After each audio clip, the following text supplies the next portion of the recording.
কিন্তু পরে শুক্রবারে যা ঘটলো তার জন্য একদমই কেউ প্রস্তুত ছিল না। দুপুর গড়াতে শাহিদা বেগম এলো এবং তার সঙ্গে সুহেল, নীলা এবং তার সন্তানরাও এসেছিল। আর আগের মতন কয়েকটা খালি ডিব্বা। সবাই ভেবেই নিয়েছিল আগের মতন আজও বিশাল আয়োজন হবে। রান্নাঘর ছিল একদম পরিষ্কার, চুলা নেভানো ছিল এবং হাড়িতেও কোনো রান্না বসানো ছিল না। আর আমি ড্রয়িং রুমে বসে শান্তভাবে এক গ্লাস শরবত খাচ্ছিলাম। শাহিদা বেগম চারপাশে তাকে অবাক হয়ে আমাকে বললেন, কি ব্যাপার, রান্না করেনি এখনো? আমি ধীর গলায় বললাম, কোন রান্না? সে বলল, আরে শুক্রবারে দাওয়াতের রান্না। আর আমি বললাম, ওটা তখন ছিল যখন পুরো পরিবারের দায়িত্ব আমার উপরে ছিল। তখনই রাশেদ ঘর থেকে বেরিয়ে এলো, তার মুখে স্পষ্ট অস্বস্তি। সে কয়েক সেকেন্ড ইতস্ত ভাবে আমার দিকে তাকিয়ে বলল, সত্যি কি তুমি রান্না করনি? সোফায় বসে থাকতে আমি রাশেদের দিকে তাকালাম, হাতে এক গ্লাস শরবত, পা দুটো গুটিয়ে বসেছিলাম। আমার এই শান্ত চেহারায় যেন ওদের কাছে সব থেকে বড় অপমান হয়ে দাঁড়িয়েছিল। আমি বললাম, করেছি তো, শুধু কিছু হিসাব করেছি।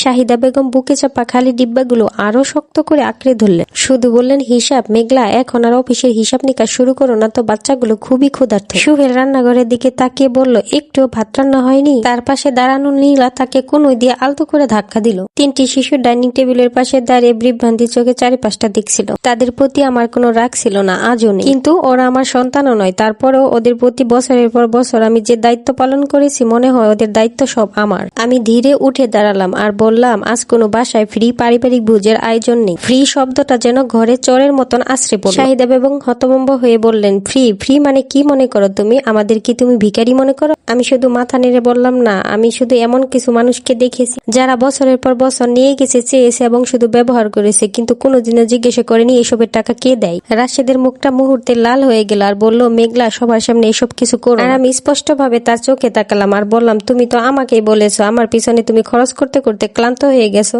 আমি ডাইনিং টেবিলের দিকে এগিয়ে গেলাম। সেখানে আগে থাকতে রাখা ছিল একটা গোলাপি ফাইল, একটা মোটা ফাইল, প্রতিটা পাতায় লেখা ছিল তারিখ, টাকার হিসাব, রসিদপত্র। কোনো কিছুই বানিয়ে বলার ছিল না। আমার পেশা আমাকে একটা জিনিস শিখিয়েছে, প্রমাণের সামনে আবেগ বেশি সময় টেকে না। আমি প্রথম কাগজটা টেবিলে রাখলাম। মাসে সংসারের গড় বাজার খরচ 18,400 টাকা। সেটা পরিশোধ করেছি আমি। দ্বিতীয় কাগজ বিদ্যুৎ বিল, গ্যাস বিল, ইন্টারনেট খরচ, মেনটেনের খরচ, সবকিছুই পরিশোধ করেছি আমি। তৃতীয় কাগজ আম্মার ওষুধের খরচও আমি দিয়েছি। শাহিদা বেগম বিস্ময়ে চোখ পিটপিট করেন আর বললেন যে, ওগুলো তো রাশেদ তোমাকে দিতে বলেছিল। আমি বললাম, ঠিকই, রাশেদ বলেছিল ঠিকই, কিন্তু টাকাটা আমি দিয়েছি। টাকা দেওয়া আর বলা দুটো জিনিস এক নয়। সুহেল পরিবেশটাকে হালকা করার চেষ্টা করলো, বলল, আরে ভাবি, এখন কি আমাদের খাওয়া দাওয়ারও হিসাব নিবেন নাকি? প্রতিটা লোকমা না, শুধু বার্ষিক হিসাব। নীলা কাগজের দিকে তাকিয়ে হতভম্ব হয়ে গেল, বলল, 1,80,000 টাকা। আর আমি বললাম, শুধু শুক্রবারে দাওয়াতের খরচ? এর মাঝে জন্মদিন, স্কুলের জিনিস, খেলনা, অতিরিক্ত উপহার, বাজার খরচ কিংবা ধার দেওয়ার টাকা নেই। শাহিদা বেগম তার ছেলের হাসি দিলেন আর বললেন, এখন কি পুরো পরিবারকে বিল ধরাবে? আমি বললাম, না, ধন্যবাদ পাওয়ার কথা ছিল আমার, সেটা যেহেতু